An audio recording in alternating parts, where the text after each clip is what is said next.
El día 28 del mes de Iyar del año 5727, que se corresponde con el 14 de mayo del año 1948, se conmemora un aniversario más de la resurrección del Estado moderno de Israel. Y hoy estamos aquí reconociendo que este hecho no es un evento cualquiera, sino uno de profundo contenido profético. 19 años más tarde, en junio de 1967 del calendario secular, tuvo lugar la redención de la ciudad santa de Jerusalén.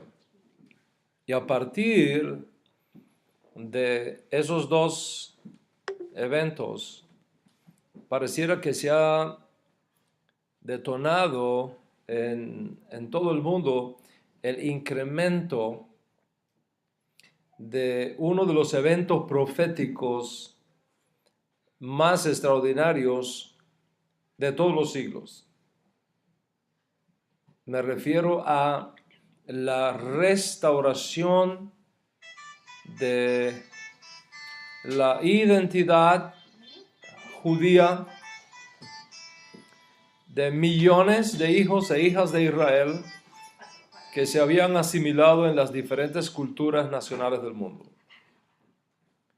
Y se está cumpliendo así lo que había anunciado el profeta Oseas, que luego de perder el Shabbat, Rosh Chodesh y el resto del ciclo festivo de la Torá, que marcan precisamente la identidad cultural hebrea. Las ovejas perdidas de la casa de Israel retornarían a esa identidad, la recuperarían y recibirían de vuelta su estatus de pueblo mío y recobrarían la fe y costumbre de sus ancestros. Dice el profeta Oseas que allí donde se les dijo, ustedes no son mi pueblo, lo a mí, se les dirá, sois mi pueblo, a mí. No solamente el profeta Oseas, muchos otros profetas anunciaron estos días de restauración de los hijos e hijas de Israel que se habían perdido en las naciones. Ezequiel, por ejemplo, anuncia que Dios traerá de vuelta a todos los hijos de Jacob, que iba a derramar sobre ellos agua limpia,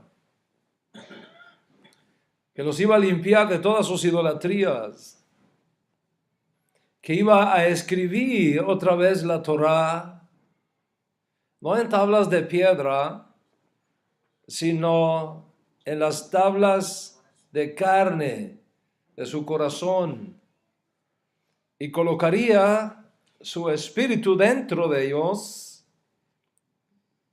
a fin de que anduviesen en sus caminos y guardasen sus preceptos.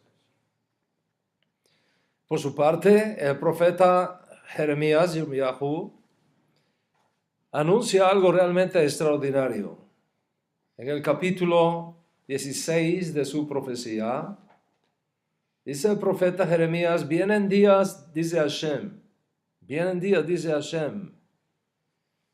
que no se va a decir más, bendito es el Eterno que hizo subir a los hijos de Israel de la tierra de Egipto, sino se va a decir otra cosa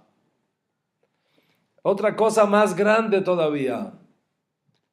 ¿Cuál es esa otra cosa más grande todavía que se va a decir? Continúa el profeta diciendo, esto es lo que se va a decir. Bendito es el Eterno que hizo subir a los hijos de Israel de todas las tierras a donde los había arrojado. De todas las tierras. Y como resultado de todo ese proceso, han venido surgiendo en el mundo una nueva generación de judíos. Los judíos resucitados de entre los sepulcros de las naciones. Gente que nunca se había interesado en el judaísmo, que nunca había ido a una sinagoga, que incluso no habían visitado Israel alguna vez en su vida. De pronto les ha sucedido algo, les ha llegado un mensaje a su conciencia, independientemente del medio que Hashem haya usado, les ha llegado el mensaje y han iniciado un proceso de búsqueda de su identidad. Y muchos han descubierto en ese proceso no solamente que sus nexos con Israel son extraordinarios, sino que además traían consigo sangre judía y no lo sabían. Por supuesto, aquellos que descubren que sin llevar consigo sangre judía pueden amar y servir al Dios de Israel sin obligárseles a convertirse al judaísmo o hacerse judíos, pueden ahora descubrir la riqueza de los 7 mandamientos universales con todas sus derivaciones como justos de las naciones. Son conocidos como los Bene Noach, los hijos de Noé, y es un movimiento que está creciendo en el mundo en el día de hoy. Como ves, tú no eres el único que estás experimentando esta revolución espiritual, sino que más bien formas parte de una revolución profética que ha creado una generación profética única en toda la historia de la humanidad. Cada vez más y más personas iguales a ti, de diferentes razas, credos y latitudes, están reconociendo al Dios de Israel. Están aprendiendo del Dios de Israel. Y están llegando a la conclusión de que hay una historia que no les habían contado, que hay un judaísmo revelado divinamente, y una Torah dada por Dios, y esta generación de nuevos creyentes, sean justos de las naciones o biológicamente judíos emergentes, están buscando su lugar en todo este mover del cielo. Están viviendo lo anunciado por los profetas. Y definitivamente esto es una señal de que Mashiach está a las puertas. Si en este proceso descubres que tu lugar está entre los justos de las naciones, entonces es importante para ti aprender todo lo que está relacionado con las 7 leyes universales y con todas sus derivaciones, de tal manera que puedas educarte y desarrollarte en aquello que es tu misión como parte de tu nueva identidad. En relación con aquellos que descubren sus orígenes hebreos, se va formando en ellos este grupo de nuevos judíos que están saliendo de sus culturas nacionales que le formaron y están regresando a la cultura judía, a la fe judía, al pueblo judío y al Dios de Israel. Y en ese proceso de retorno van descubriendo que muchas de las cosas que les habían dicho del Dios de Israel no eran necesariamente como se le habían contado. están descubriendo también que muchas de las cosas que se les había enseñado del Mesías de Israel no eran necesariamente como se lo habían dicho. Y están descubriendo finalmente que muchas de las prácticas y costumbres aprendidas en sus culturas embrionarias no están en línea con los nuevos descubrimientos de la fe que está teniendo lugar en sus vidas. Y estos descubrimientos producen necesariamente un estado de crisis teológica, cultural, social, familiar,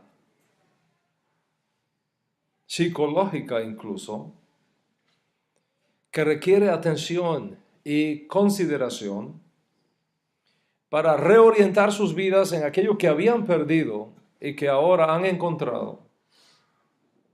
O sea, su identidad judía en el primer caso, o su identidad como parte de la familia de los santos en el caso de los justos de las naciones.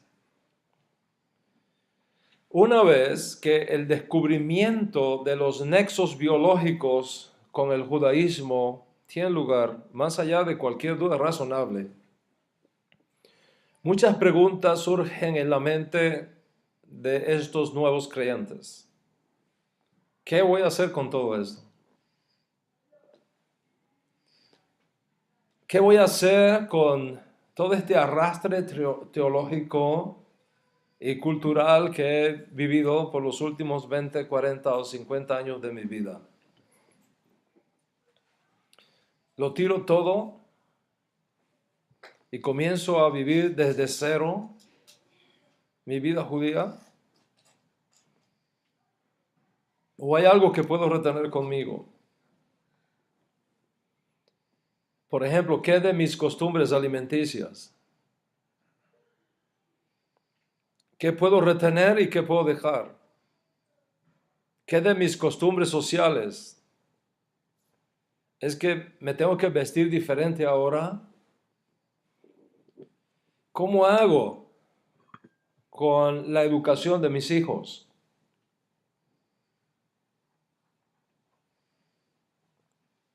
¿Los sigo enviando a la misma escuela de siempre o tengo que cambiarlos de escuela? ¿Qué pasa con mi familia que no es consecuente con mis descubrimientos? Y prefieren seguir viviendo, ignorando completamente los hechos históricos que han tenido lugar en nuestras familias. ¿Y qué de la iglesia? Y mis amigos cristianos, donde yo me había formado, donde mis hijos se habían formado y donde tienen sus amigos y su ambiente social. ¿Qué hago con ellos? ¿Me desentiendo de ellos y les digo adiós y me busco nuevos amigos? ¿O puedo continuar relacionándome con ellos e incluso con mi familia inmediata? ¿Cómo les digo lo que está pasando en mi vida? ¿Me voy de la iglesia o sigo en la iglesia? ¿Qué hago con mis buenos vecinos que siempre estuvieron a mi lado en momentos de dificultades e incluso en alguna de mis crisis familiares, ayudándonos y atendiéndonos? ¿Qué hago con mis padres? ¿Tengo que abandonarlos juntamente con mis hermanos y mis abuelos y darles totalmente la espalda y pretender que ya no existen, que no cuentan y comenzar todo de nuevo? Si debo continuar amando y honrando a mis padres como ordena la Torá, ¿cómo debo relacionarme ahora con mi papá, con mi mamá, con mis hermanos y hermanas que no comparten los descubrimientos de mi nueva fe? ¿Los dejo y me voy o sigo relacionándome con ellos? Y si me sigo relacionándome con ellos, ¿en qué medida? ¿En qué intensidad? ¿Tengo que convertirme al judaísmo o retornar al judaísmo? Porque si llevo sangre judía en mis venas, ¿cómo voy a convertirme a un pueblo del que formo parte biológicamente? ¿No sería una contradicción? Y al mismo tiempo una negación del milagro de la resurrección judía anunciada por los profetas. Entonces, ¿qué hago? ¿Debo convertirme o debo retornar? ¿Y quién puede ayudarme a entender todo esto que está pasando en mi vida, en mi mente? Si decido retornar, ¿a dónde retorno? ¿Dónde está ese pueblo al cual tengo que regresar? ¿Cómo es que ocurre ese regreso formalmente? ¿Me aceptarán o me rechazarán? Si lo dejo todo atrás y me acerco a una comunidad judía y ésta me rechaza, ¿dónde me quedo? ¿Cómo llamaría a ese limbo de retorno donde ahora podría encontrarme? ¿Qué pasará con mis hijos? ¿Cómo socializarán de ahora en adelante? ¿Con quién se van a casar? ¿Qué pasa con mi trabajo? Cuando debo trabajar en Shabbat o de lo contrario pierdo mi fuente de ingresos. ¿Puedo trabajar en Shabbat mientras encuentro una nueva manera de traer el pan a mi casa? ¿Puedo seguir viviendo donde vivo o tengo que mudarme al lado de una Beit Knesset o de una sinagoga o de un Bet Midrash?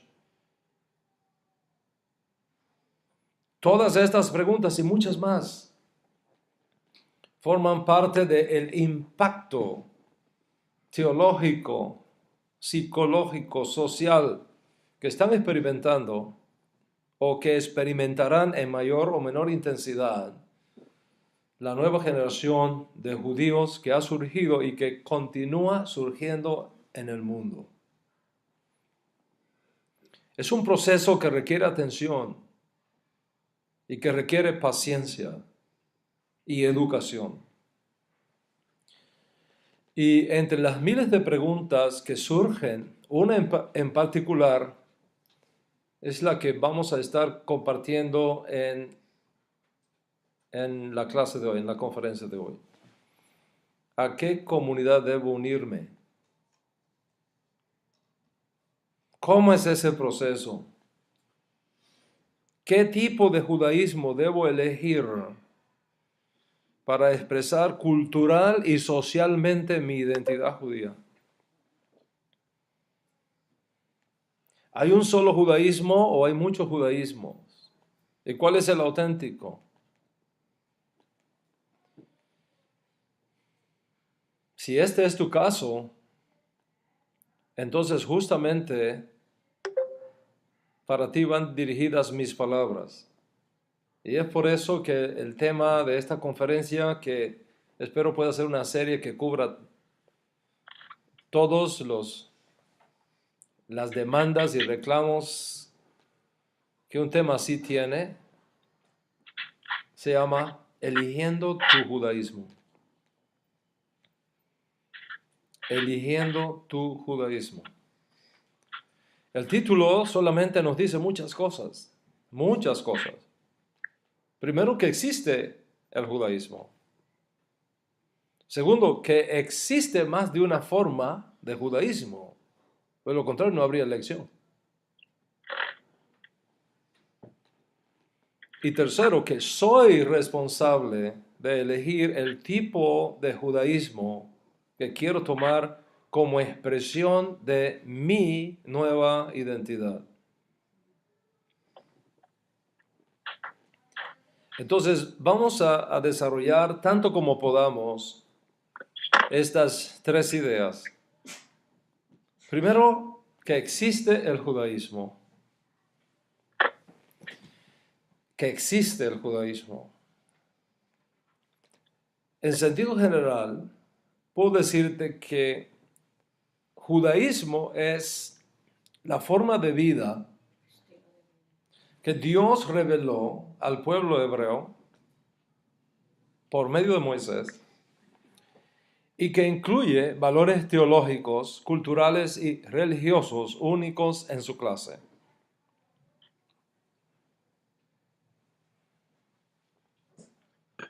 Voy a repetir esa idea.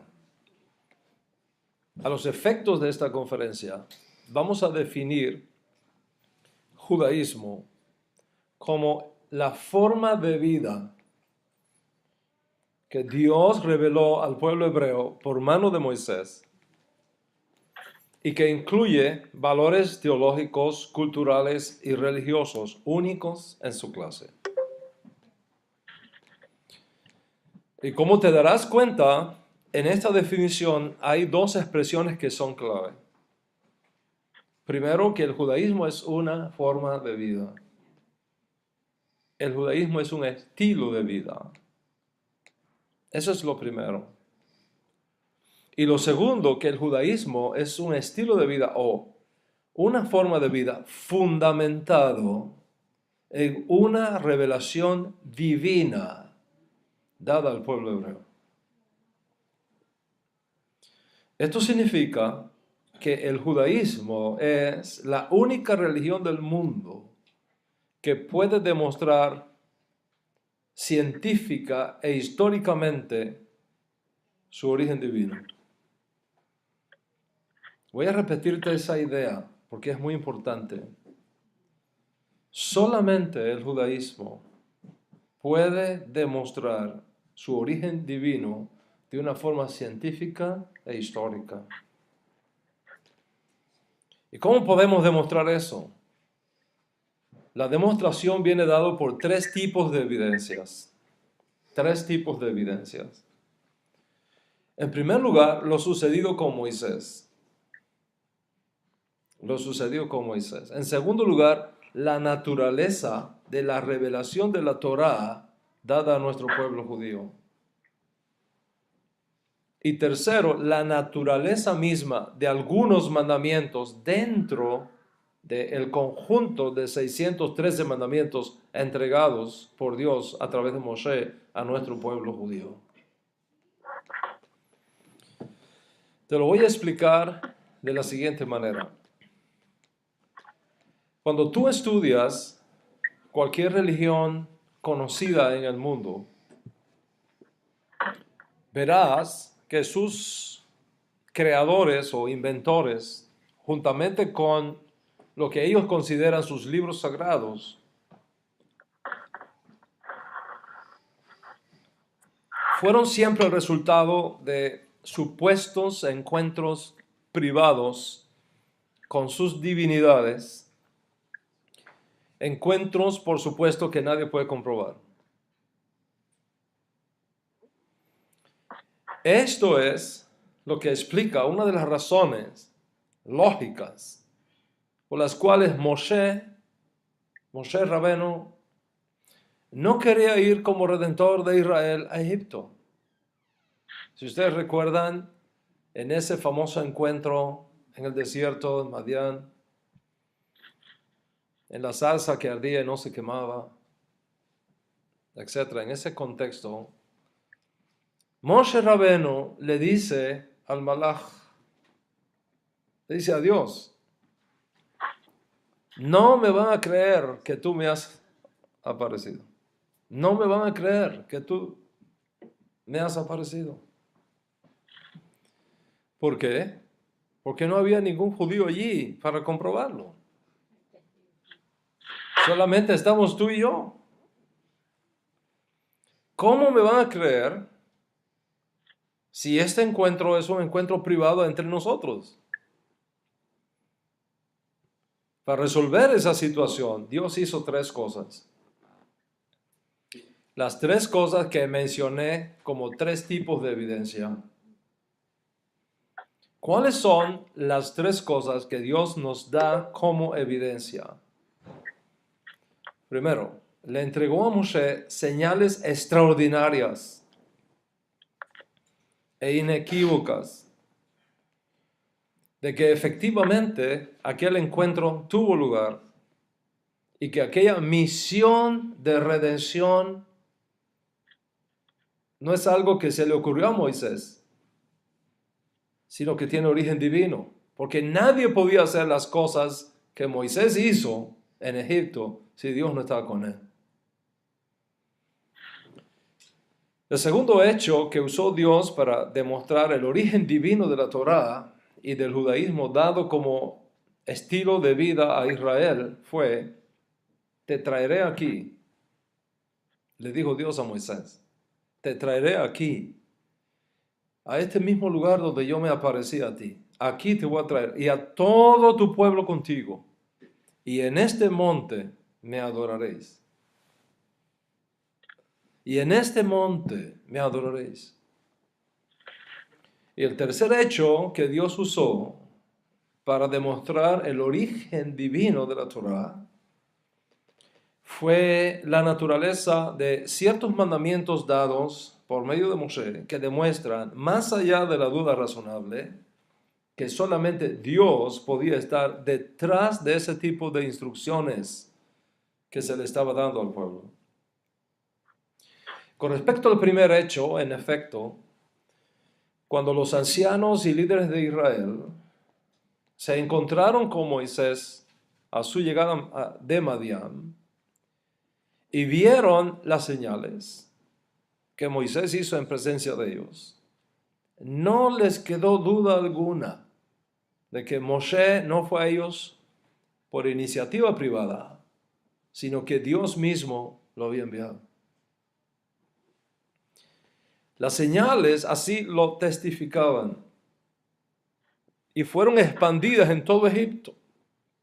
Y entonces le creyeron a Dios y le creyeron a Moisés, el enviado de Dios, para redimirlos de Egipto, como está escrito en el libro de Shemot, Éxodo, capítulo 14, verso 31, donde se documenta esa famosa frase: cuando Israel vio el gran poder que el Señor había usado contra los egipcios, el pueblo temió al Señor y creyeron en el Señor y en Moshe su siervo. Creyeron en el Señor y en Moshe su siervo. Bueno, me están cambiando mi té. Vamos a cambiarlo. Thank you so much. Cuando vieron, es imposible ver todas esas cosas y no reconocer que Dios estaba allí presente. Y dice la Escritura que creyeron en Hashem y creyeron en Moshe, su siervo. Sí, creyeron más todavía en Moshe, su siervo. En relación con la segunda cosa que Dios hizo para demostrar que Él estaba detrás de Moisés, tuvo que ver con la publicidad del evento. Es decir, así como Dios se reveló en privado a Moisés para enviarlo como redentor a Egipto, así se prometió a Moisés que lo haría delante de todo el pueblo de Israel, para que sepan, usando el lenguaje de la Torá, para que sepan que yo, su Dios, estoy entregándoles la Torá, y de esa manera no dudaran de su autenticidad. En efecto, al tercer mes de la salida de los hijos de Israel de Egipto, Dios trajo a los hijos de Israel al pie del monte Sinaí. Y como le había prometido a Moshe, allí se reveló públicamente a todos los presentes una asamblea formada por millones de personas. Todos vieron las señales. Todos escucharon la voz de Dios hablando. Todos oyeron cuando Dios llamó a Moshe por nombre y le hizo subir a la cumbre del Sinaí. Y es por eso que debes estar absolutamente convencido en tu mente y en tu corazón que ninguna religión del mundo puede demostrar su origen divino excepto el judaísmo. Por tanto, todo lo demás que existe en el mundo carece del toque de autenticidad que tiene la fe hebrea, la fe judía. Consecuentemente, tú que estás en este proceso de retorno, no temas. No temas, estás en terreno seguro. Estás en un terreno firme. Y el resto de las cosas, Dios las va a ir colocando en su lugar. Las religiones del mundo y sus líderes fundadores le han hecho creer al pueblo sobre el cual tienen dominio que Dios les habló en privado, que les dijo esto, que les dijo aquello, o que escribieran este libro, o que escribieran aquel otro libro. Pero nadie estuvo allí para comprobar que eso realmente sucedió. Por lo tanto, es de dudosa procedencia. Dios no tomó ese riesgo. Se reveló a todo un pueblo. Millones de personas fueron testigos de la entrega de la Torá por mano de Moshe. Y es por eso que dije y te digo otra vez, para tu confianza y seguridad, el judaísmo es la única religión que puede demostrar su origen divino. Y ahora además con el sello extraordinario impuesto por todos estos eventos públicos que allí tenían lugar. Y cuando tú entiendes esto, te da precisamente la seguridad de que tú estás en tierra firme, que estás en tierra confiable. El único lugar, la única zona de seguridad bajo el cielo, segura para tú expresar tu fe judía. Ahora bien, no solamente debes saber que el judaísmo es la única religión que puede demostrar su origen divino en estos dos hechos previos que te mencioné. Hay un tercer hecho que confirma esa autenticidad histórica. Y me refiero a la naturaleza de ciertos mandamientos que Dios entregó a nuestro pueblo por mano de Moshe. Vamos a ir en algún detalle acá por su importancia. La Torá, que es el libro, el conjunto de libros de instrucciones que Dios nos confió, contiene cierto tipo de preceptos que solamente Dios podría darlos. Solamente Dios podría darlos. Ningún ser mortal podría haber creado tales mandamientos. Y si se les hubiese ocurrido, no lo habrían revelado, porque iría contra sus intereses. Para comprender esto que te estoy hablando, voy a explicarte algunas cosas que son importantes. Debes conocer que la Torá se mueve en ciclos de 7. La Torá se mueve en ciclos de 7. Por ejemplo, 7 días dados a la semana. 7 veces 7 años. Ciclos de 7 años. Y así sucesivamente. De esto tú vas a aprender muchísimo en otras clases. Pero ahora es suficiente que entiendas que Dios creó la semana con 7 días, no con 6, no con 8, con 7 días. Estableció que trabajáramos 6 días, el primero, el segundo, el tercero, el cuarto, el quinto, el sexto, y al llegar el séptimo día dejáramos de trabajar, descansáramos de todas nuestras labores.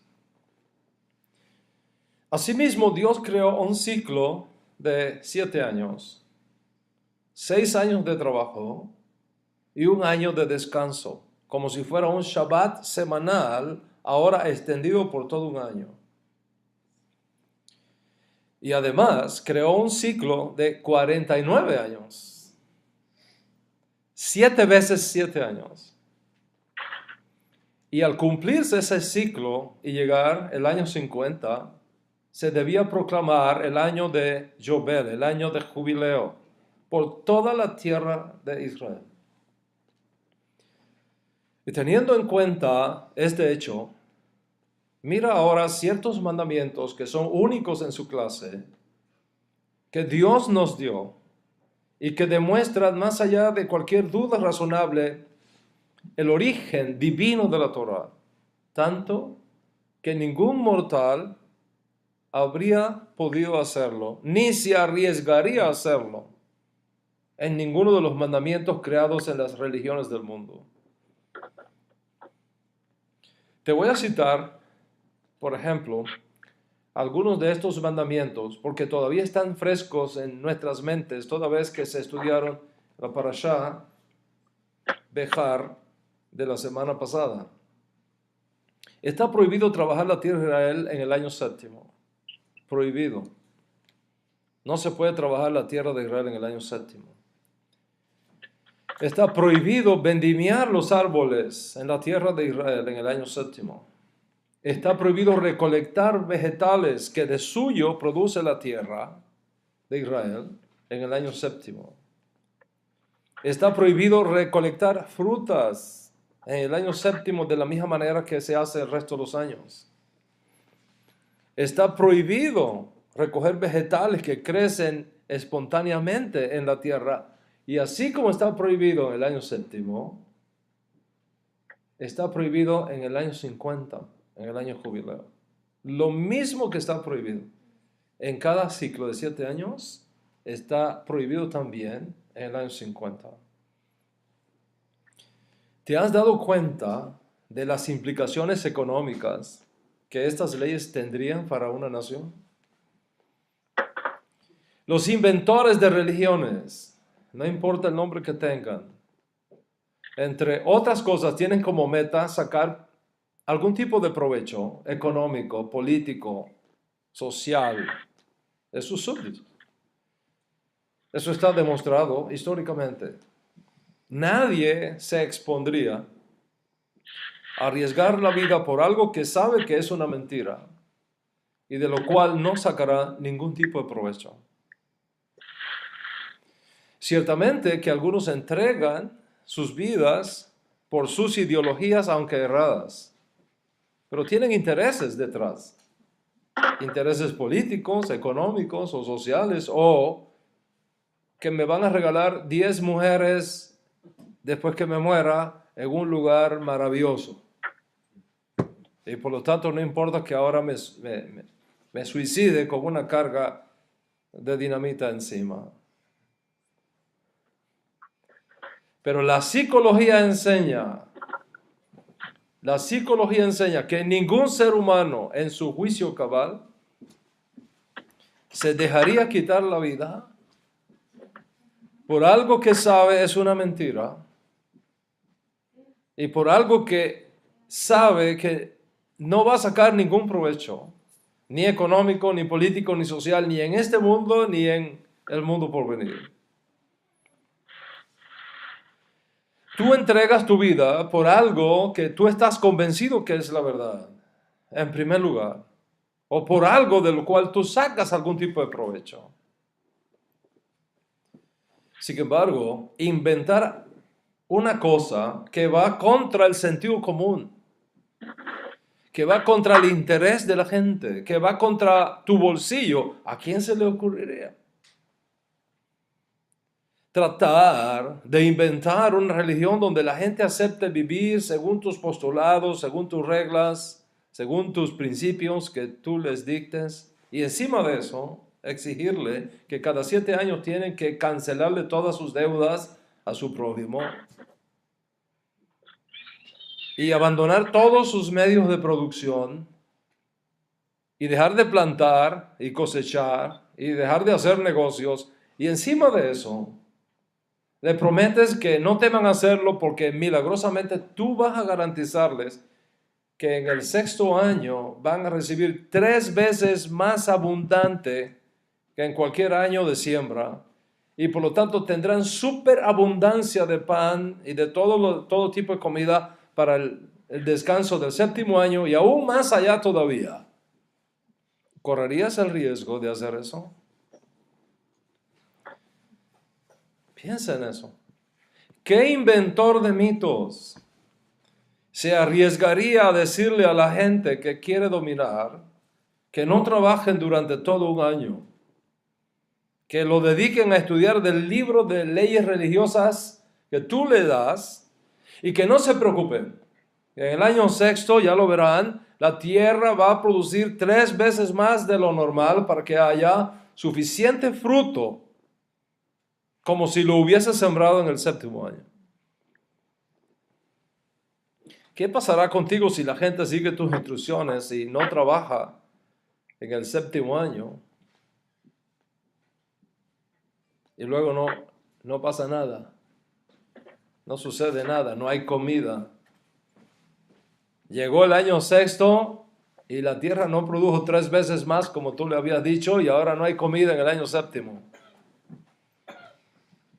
¿Qué tal si viene una grave sequía en el año 6º y no puede sembrar la tierra y una enorme hambruna toca las puertas?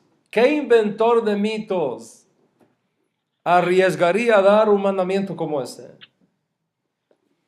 Ninguno.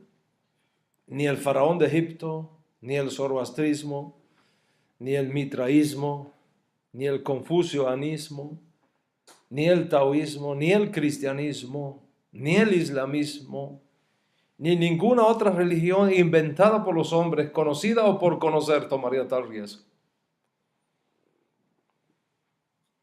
Mira por ti mismo y ve, por ejemplo, si en el cristianismo tiene algo semejante a esto, o si el islamismo o cualquier otra religión que tú conozcas. Mira si por algún lugar los creadores y fundadores de religiones, los creadores y fundadores de denominaciones han firmado algún pacto con un pueblo garantizando que en el 7º año nadie trabaje y que verán cómo la tierra por sí sola produce fruto 3 veces más que lo normal.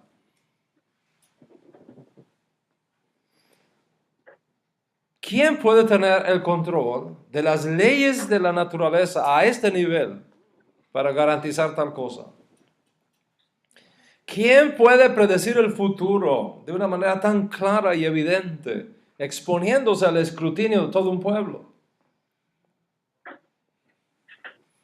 Tú tienes aquí un hecho verificable de la autenticidad de la Torá. Porque es imposible inventar algún sistema religioso que contenga un precepto semejante al que contiene nuestra sagrada Torá. Por lo tanto, debes saber en este día y tenerlo claro en tu mente y en tu corazón que el judaísmo es la única religión del mundo que puede demostrar científica e históricamente su origen divino. Y debes estar convencido en tu alma que la Torá no es un invento de los hombres, sino que tiene su origen en Dios mismo. Y por tanto estás en el camino correcto. Estás en terreno seguro. Y no puedes dejarte mover de esa zona de seguridad que te da la Torá. Esta es la primera cosa. Sobre el resto que debes retener contigo, que debes nunca negociarlo, se basa en este principio. Estás en un lugar de seguridad. Estás parado sobre una roca. Y aunque vengan vientos y soplen ríos, mientras estés parado en la Torá, no caerás. Y esto tiene que retenerlo contigo, no negociarlo nunca. No aceptes jamás que nadie te cuestione la Torá. No aceptes la idea de que alguien ha cambiado la Torá o que tiene autoridad para cambiar la Torá. Sécase la hierba, marchítase la flor, pues la Torá de nuestro Dios permanece para siempre. Y esta es precisamente la enseñanza de los grandes de Israel, de los grandes maestros, de los grandes rabinos, de los grandes profetas, como aquel que dijo la Torá no puede ser quebrantada, como aquel que dijo ni les pase por la mente la idea de que yo estoy aquí para cambiar la Torá. No he venido para anular la Torá, sino para darle su correcta interpretación. Y dijo más aún, el que quebrante o viole la más pequeña mitzvah, el más pequeño mandamiento de la Torá, así de pequeño será llamado en Mahul Somay.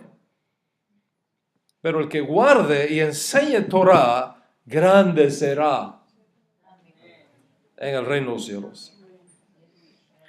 Por lo tanto, la Torá no puede ser cambiada.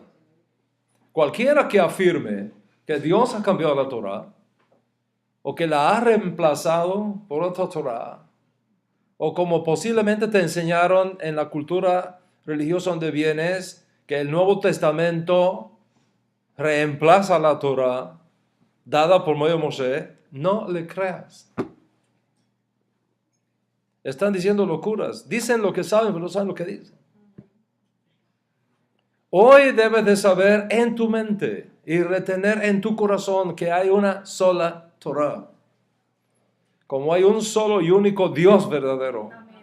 El Dios de Abraham, Isaac y Jacob, el Dios de Israel. Esta es la primera cosa, el asunto más importante que debes tener claro todo aquel que está regresando a sus raíces.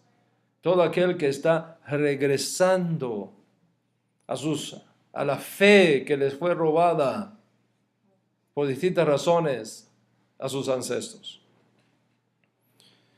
Pero hay dos cosas más que debes conocer bien, y se trata de lo siguiente. Primero, que aunque el judaísmo dado por Dios a Israel y por medio de Moisés es uno solo, con el paso del tiempo se han creado diferentes interpretaciones. Y esas diferentes interpretaciones han creado más de una forma de cómo aplicar el único judaísmo que existe a las nuevas circunstancias que el pueblo hebreo ha tenido que enfrentar en sus muchos siglos de historia. En otras palabras, el judaísmo bíblico es uno solo, pero debido a las condiciones cambiantes del pueblo y de las circunstancias que nos han rodeado en los largos periodos de exilio que hemos sufrido, hoy día existe más de una forma de interpretación de ese único judaísmo. Y lo segundo, que cada uno de nosotros es responsable de elegir el tipo de judaísmo que quiere tomar como expresión de su identidad judía. Esto significa que nadie te puede imponer qué tipo de judaísmo tú eliges para expresar tu identidad hebrea. En otras palabras, tú eres libre para elegir responsablemente el tipo de judaísmo que deseas como expresión de tu identidad judía. Ser judío es una cosa, cómo expresar tu judaidad es otra cosa, aunque están relacionadas. Y es aquí donde tienes que hacer tu propia elección una buena elección, una sabia elección. Y para ello tienes que informarte bien. Pero mi tiempo hoy ha concluido.